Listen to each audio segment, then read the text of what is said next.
So, hello everyone. My name is Anand Jaiswal.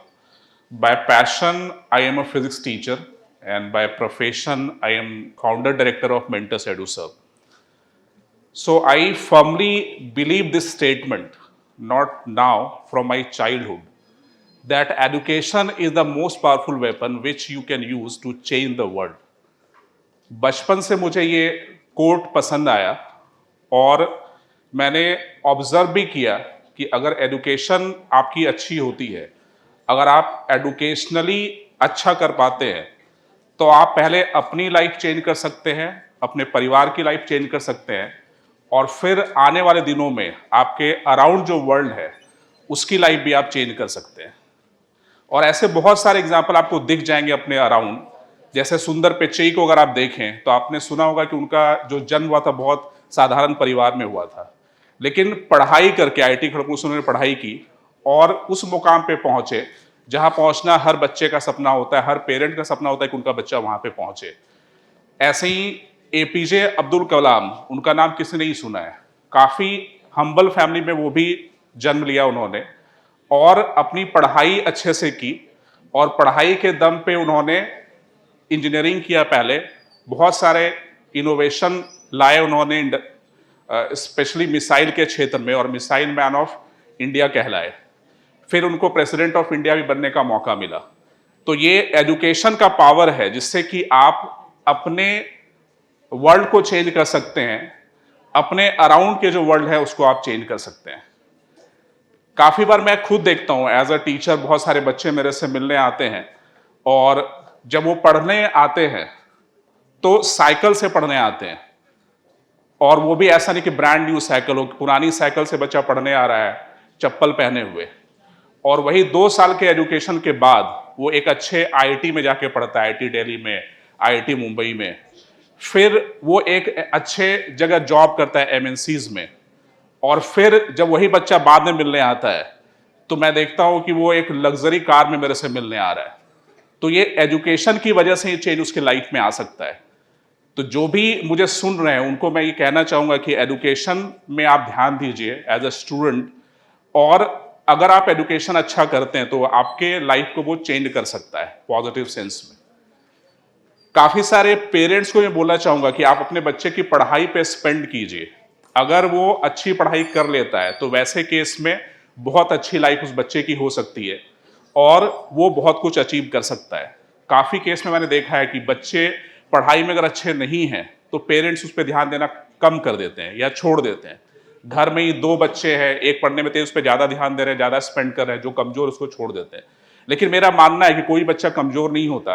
अगर आप उसको प्रॉपर काउंसलिंग करते हैं, टीचर से उनकी काउंसलिंग कराते हैं, प्रोफेशनल काउंसलर से उनकी काउंसलिंग कराते हैं, तो वैसे केस में वो बच्चा भी बहुत अच्छा कर सकता है और वो भी आने वाले दिन में वर्ल्ड को चेंज करने में एक यूनिट बन सकता है। वो काफी बार एक चीज और भी मैंने ऑब्जर्व किया है कि काफी लोग एक्सक्यूज देते हैं कि भाई हम एक साधारण परिवार के हैं, हमारे पास रिसोर्सेज नहीं है, इसलिए हम सक्सेसफुल नहीं हो पा रहे हैं। लेकिन ये भी कहना गलत है। अभी जो मैंने एग्जांपल दिया उससे भी ये साबित होता है कि रिसोर्सेज कम होने से कुछ नहीं होता है। आपको अपनी पढ़ाई पे ध्यान रखना है और पढ़ाई के माध्यम से आप अपने मुकाम को पहुंच सकते हैं। तो मेरे ख्याल से poverty is not an excuse, poverty is an attitude. You take it in that way और आप उस हिसाब से काम करना स्टार्ट कीजिए और आप भी बहुत अच्छा अचीव कर सकते हैं। मैंने देखा है अपने ही केस में, मैं अपना एग्जाम्पल लूं, जो मेरा परिवार है वो बहुत साधारण परिवार था, लोअर मिडिल क्लास में, और लेकिन मुझे शुरू से ही पता था कि मैं पढ़ लिख के कुछ अच्छा कर सकता हूं। तो मैंने खूब अच्छे से पढ़ाई करना स्टार्ट कर दिया। 8-9 में ही मुझे फील हो गया था। 10th में मेरे अच्छे मार्क्स आए, 12th में अच्छे मार्क्स आए, इंजीनियरिंग किया मैंने, और पैसे की कमी थी मुझे, लेकिन मैंने उसको अपने ऊपर कभी हावी नहीं होने दिया। मैंने खुद भी ट्यूशन पढ़ाना स्टार्ट किया। मेरे सेकेंड ईयर ऑफ इंजीनियरिंग से मैंने ट्यूशन पढ़ाना स्टार्ट किया फिजिक्स।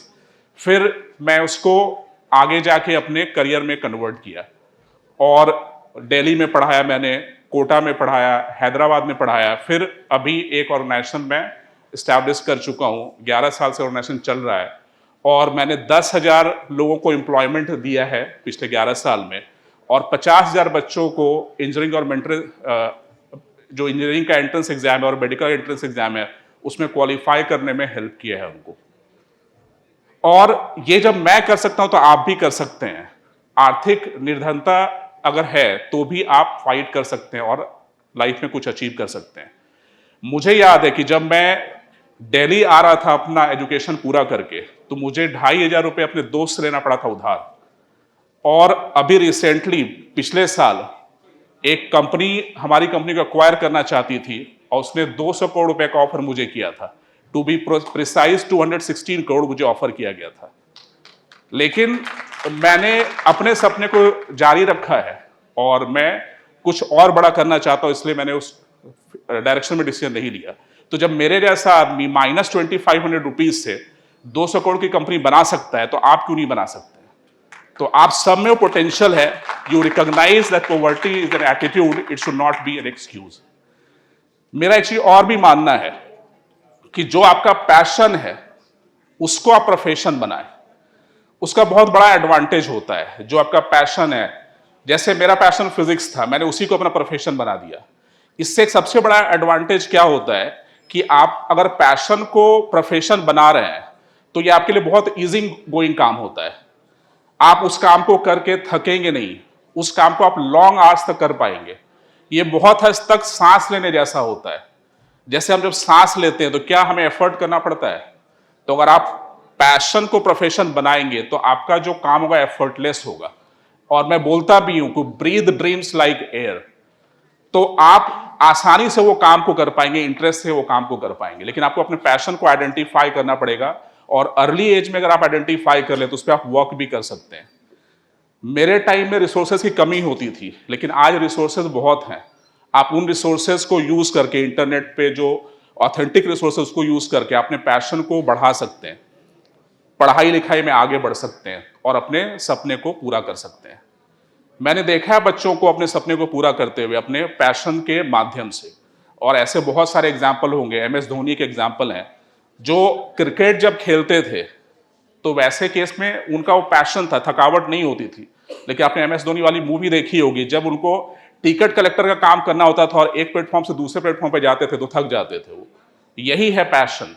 तो आप पैशन के साथ अगर कोई काम करते हैं तो उसमें आपकी प्रोफेशनल लाइफ भी बहुत अच्छी हो सकती है। एक चीज और भी इंपॉर्टेंट है, ये थोड़ा एंटरप्रेन्योरशिप से रिलेटेड है कि एंटरप्रेन्योरशिप में अगर आप जाना चाहते हैं, आप आगे जाके अपनी कंपनी खोलना चाहते हैं, तो जो आपका पैशन है वो मास के पैशन से मैच करना चाहिए। जो आपकी सोच है वो बाकी लोगों के सोच से मैच करनी चाहिए। तभी आप जो भी स्टार्ट करेंगे एज अ कंपनी और एज अ वेंचर, वो आप स्केल कर पाएंगे, उसको बड़ा कर सकेंगे। एक छोटा सा एग्जाम्पल है, जैसे आप लोग सब लोग को जब अच्छा खाने का मूड होता होगा तो तुरंत ऐप खुलता होगा आपका जोमेटो का, स्विगी का, और एक क्लिक पे वो सामान आपके घर पे पहुंच जाता है। तो जोमेटो और स्विगी, उन्होंने अपनी कमाई के लिए वो ऐप लॉन्च किया, लेकिन वो पब्लिक के लिए भी हेल्पफुल हो गया। पब्लिक भी, पहले क्या होता था कि हमें कुछ खाने का मन है, एक पर्टिकुलर मिठाई वाले की मिठाई हमें अच्छी लगती है, वो हमारे घर से दूर है, तो उसको लाने में इतना खर्च हो जाता था कि मिठाई का कॉस्ट उससे कम हो जाता था और टाइम तो अलग वेस्ट होता था। लेकिन स्विगी और जोमेटो ने अपनी कमाई के लिए तो काम किया, लेकिन हमारे लाइफ को भी चेंज किया। तो आपको भी कुछ ऐसा इनोवेशन सोचना चाहिए जिससे कि आप लाइफ को चेंज करें। सोशली इंड्यूस्ड इनोवेशन होना चाहिए जो सस्टेनेबल हो। मैंने अपने केस में तो यही किया था। मैंने बचपन से एक चीज ऑब्जर्व किया था कि मुझे पढ़ाई में फाइनेंशियल प्रॉब्लम होता था। हाँ, जब आप जूनियर क्लासेस में होते हैं, आप 10th क्लास में पढ़ते हैं, 12th क्लास में पढ़ते हो, गवर्नमेंट के अच्छे स्कूल्स कॉलेजेस होते हैं जहां आप अफोर्डेबल एजुकेशन आपको मिल जाता है। लेकिन जब कॉम्पिटिटिव एग्जाम की तैयारी करते हैं, चाहे IIT हो, मेडिकल हो, CA की तैयारी करें, आप IAS की तैयारी करें, बैंकिंग की तैयारी करें, तो वहां पे अफोर्डेबल एजुकेशन नहीं है। अफोर्डेबल क्वालिटी एजुकेशन की बात कर रहा हूं मैं। तो ये मैंने बचपन से ही फील किया था। तो हमेशा एक सपना रखा था मैंने कि मैं बच्चों को अफोर्डेबल क्वालिटी एजुकेशन प्रोवाइड करूंगा, और वो भी बिना क्वालिटी में कॉम्प्रोमाइज किए हुए। तो इस पे मेरी थॉट बहुत दिन से चल रही थी और उस थॉट पे मैंने काम करना स्टार्ट किया, और आज उसी थॉट के बेसिस पे मैंने ये अपना वेंचर स्टैब्लिश किया है। जो हम लोग बच्चों से फी लेते हैं वो काफी रीजनेबल होता है। आपको ऐसा लग सकता है कि जो अफोर्डेबल क्वालिटी एजुकेशन करेंगे तो क्वालिटी से कॉम्प्रोमाइज़ हो जाएगा, ऐसा नहीं है। मैं एज अ टीचर खुद समझता हूँ कि टीचर बहुत इंपॉर्टेंट होते हैं किसी भी एजुकेशन इंस्टीट्यूट के लिए। तो जो हमारे टीचर होते हैं वो काफ़ी क्वालिटी टीचर होते हैं। मुझे ये भी पता है जब बच्चा क्लासरूम में बैठ के पढ़ाई करता है तो उसको कंफर्ट चाहिए, अच्छे डेस्क बेंच चाहिए, वाइट बोर्ड चाहिए, मार्कर चाहिए, एसी क्लासरूम चाहिए, एरी क्लासरूम चाहिए, पावर बैकअप होना चाहिए। वो सारी फैसिलिटी मैं अपने बच्चों को देता हूँ। Quality teacher, quality infrastructure. फिर भी मैंने एजुकेशन को अफोर्डेबल बनाया हुआ है।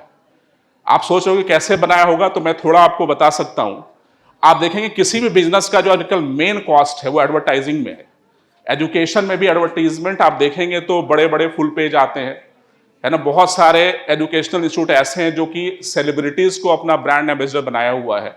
बॉलीवुड के सेलिब्रिटीज हैं, कुछ क्रिकेट के सेलिब्रिटीज हैं, उन पे वो पैसे स्पेंड करते हैं। इसके अलावा आप देखेंगे बहुत सारे इवेंट करते हैं वो, जिसमें अच्छे सिंगर को बुला के इवेंट करते हैं, या किसी स्पेशल किसी फेमस मोटिवेटर को बुला के वो इवेंट करते हैं, और उसमें काफ़ी पैसे वो खर्च करते हैं जो अल्टीमेटली बच्चों की फी में ऐड हो जाती है। हमारी ऑर्गेनाइजेशन ने ऐसा कभी नहीं किया, और मैं बिलीव भी करता हूं कि अगर आप अपने बच्चों से, जैसे मैं भी एडवर्टीजमेंट डिसेंट रूप में करता हूं, और आप मेरे जितने भी एडवर्टीजमेंट देखेंगे उसमें मेरे जो ब्रांड एम्बेसडर हैं वो हमारे सक्सेसफुल स्टूडेंट्स हैं जो आईआईटी दिल्ली में, आईआईटी मुंबई में पढ़ रहे हैं, अच्छे एमएनसी में काम कर रहे हैं। वही हमारे होर्डिंग्स में दिखेंगे, वही हमारे ऐड में दिखेंगे। जो अच्छे मेडिकल कॉलेज, एम्स एक्सेट्रा में पढ़ रहे हैं और अच्छे डॉक्टर बन चुके हैं, वही हमारे ब्रांड एम्बेसडर होते हैं। मुझे मोटिवेशनल सेमिनार करना होता है तो मैं किसी सेलिब्रिटी को नहीं बुलाता हूँ। जो उसमें हमारे यहाँ से पढ़े हुए बच्चे जो आईआईटी में गए हैं, आईएम में गए हैं, एम्स में गए, उनको बुला के मैं बच्चों को मोटिवेशन कराता हूँ, और वो रियल मोटिवेशन वहीं पे है जो एक लॉन्ग टाइम तक रहता भी है। तो यहाँ पे कॉस्ट कटिंग हम कर सकते हैं, जो मैंने अपने ऑर्गेनाइजेशन में किया है। ऐसे ही आप देखेंगे जो इंफ्रास्ट्रक्चर है और जो टीचर का वर्किंग आवर, उसको भी ऑप्टिमाइज किया जा सकता है।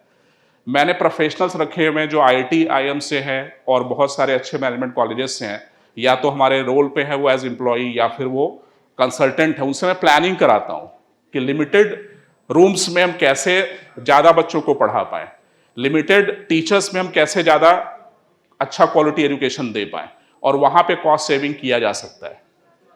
एक चीज़ और भी बहुत कॉमन है आजकल कि लोग जो एजुकेशन इंस्टीट्यूट खोलते हैं वो लोन लेके खोल लेते हैं, कोचिंग इंस्टीट्यूट या फिर एजुकेशन इंस्टीट्यूट, या फंडिंग ले लेते हैं।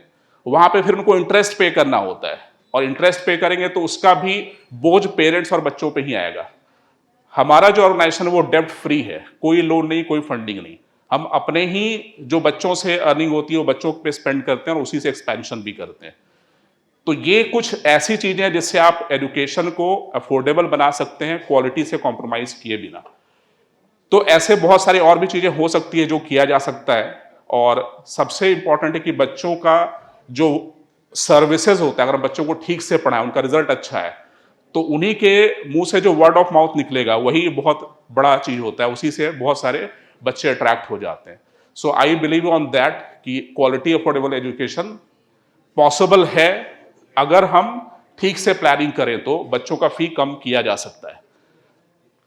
एक चीज मैं यहां पे डिस्कस करना चाहूंगा कि आजकल आप कोई भी काम करें, आप स्कूल में पढ़ रहे हैं तो वहां पे कंपटीशन है। आप कोई बिजनेस कर रहे हैं और वो अगर सक्सेसफुल मॉडल है तो वहां तो बहुत ज्यादा कंपटीशन है, सब लोग आपको कॉपी करना चाहेंगे, आपके जैसा करना चाहेंगे। लेकिन मेरा मानना है कि एक हेल्दी कंपटीशन होना चाहिए। To win we should fight, but it should be a good fight. तो एक हेल्दी कंपटीशन से हम अच्छा कर सकते हैं, सोसाइटी के लिए भी अच्छा कर सकते हैं, हम अपने समाज के लिए अच्छा कर सकते हैं। अगर आप स्कूल में पढ़ते हैं तो आप अच्छा करने के लिए नहीं कि दूसरे को डिस्टर्ब करें कि उसके मार्क्स खराब हो जाएंगे, मेरे अच्छे हो जाएंगे। वहां पे आप अपनी पढ़ाई को इंप्रूव करें, अपना टाइम वेस्ट ना करें इधर उधर में। तो वैसे केस में आपकी बहुत अच्छे मार्क्स आएंगे और आप उस कंपटीशन को विन कर सकते हैं। ऐसे ही बिजनेस में मैं बताऊं, अगर हम ईमानदारी से काम करें, ऑनेस्टी मेंटेन करें, जो कमिटमेंट हमने किया है बच्चों से या जो भी कस्टमर है आपके बिजनेस के, तो वैसे केस में आप बहुत अच्छा ग्रो कर सकते हैं। हमारे यहाँ हमने जब भी जो कमिटमेंट किया उससे बढ़ के बच्चों को दिया। रिजल्ट जो हम पब्लिश करते हैं वो ऑथेंटिक रिजल्ट पब्लिश करते हैं। और आज हमने एक स्कॉलरशिप टेस्ट लिया था बिहार झारखंड में, बस उसमें 1 लाख से ज्यादा बच्चे हमारे टेस्ट में बैठे थे। तो आप समझ सकते हैं कितना ट्रस्ट है बच्चों का हमारे वेंचर पे। तो आप ट्रस्ट गेन कर सकते हैं by having a honesty in you. So that is my belief. और एक चीज बहुत इंपॉर्टेंट है कि लोग बचपन से हम लोग सुनते आए कि हमें कंटेंट होना चाहिए, हमें संतोष होना चाहिए अपनी लाइफ में। लेकिन मेरा मानना है कि प्रोफेशनल लाइफ में आप कंटेंट नहीं हो सकते। आपको वर्ल्ड बहुत फास्ट चेंज हो रहा है, आप देखेंगे हर दिन नई चीजें इंट्रोड्यूस हो रही है। तो अगर हम कंटेंट होके बैठ गए तो हम आगे नहीं बढ़ पाएंगे, हम सक्सेसफुल नहीं हो पाएंगे। तो हम कंटेंट नहीं हो सकते। मैं अपना ही देखता हूं, जब मैंने पढ़ाना स्टार्ट किया था ब्लैक बोर्ड और चौक चलता था, फिर ग्रीन बोर्ड चलने लगा, फिर व्हाइट बोर्ड मार्कर चलने लगा, फिर स्मार्ट बोर्ड आया, आज डिजिटल बोर्ड आ गया है। अगर एज अ टीचर मैं अडॉप्ट नहीं करूंगा, अपडेट नहीं करूंगा, तो वैसे केस में कंपटीशन में मैं एग्जिस्ट नहीं कर पाऊंगा। तो मेरा बच्चों को या जो भी एंटरप्रेन्योर है या जो भी जॉब कर रहे हैं उनसे ये बहुत इंपॉर्टेंट एडवाइस है आपके लिए कि आप कंटेंट मत हो, नई चीज़ों को सीखें, उसको इंप्लीमेंट करें, और जैसे से वर्ल्ड चेंज हो रहा है उसके हिसाब से अपने आप को मॉडिफाई करना बहुत जरूरी होता है। एक चीज हमेशा ध्यान में रखना होता है, मैंने अपनी टॉक स्टार्ट की थी कि एजुकेशन बहुत पावरफुल टूल है, वो तो है ही, लेकिन साथ में फैमिली सपोर्ट भी बहुत जरूरी होता है। अगर आप फैमिली का सपोर्ट आपको मिलता है तो आप बहुत अच्छा कर सकते हैं। मैंने तो देखा है, जब मैं पढ़ाई करता था तो मेरे पेरेंट्स का बहुत सपोर्ट रहा मुझे, और मेरे भाई बहन का बहुत सपोर्ट रहा, मेरे फ्रेंड्स ने बहुत कुछ किया मेरे लिए। फिर आफ्टर मैरिज मेरी वाइफ का बहुत सपोर्ट रहा। और ऐसे भी मैं वुमेन एम्पावरमेंट पे बिलीव करता हूँ और इक्वलिटी पे बिलीव करता हूँ। मेरे कंपनी का 50% शेयर मेरी वाइफ का है। तो एक उनकी इन्वॉल्वमेंट भी रहती है, इससे नहीं क्योंकि वो मेरी वाइफ है, उनका टैलेंट भी है, सी इज ऑल्सो बीटेक, उन्होंने भी अच्छे से पढ़ाई की है, बहुत हेल्पिंग है, बहुत प्रोफेशनली चीज़ों को मैनेज कर सकती है। तो आपको अपनी फैमिली का सपोर्ट हर जगह चाहिए होगा, और तभी आप सक्सेसफुल हो पाएंगे। So in the time of the test, education and family are the best. So with this, I conclude my talk for today. Thank you all for listening me. You are really very nice and very patient audience. Thank you all. Thank you, TEDx.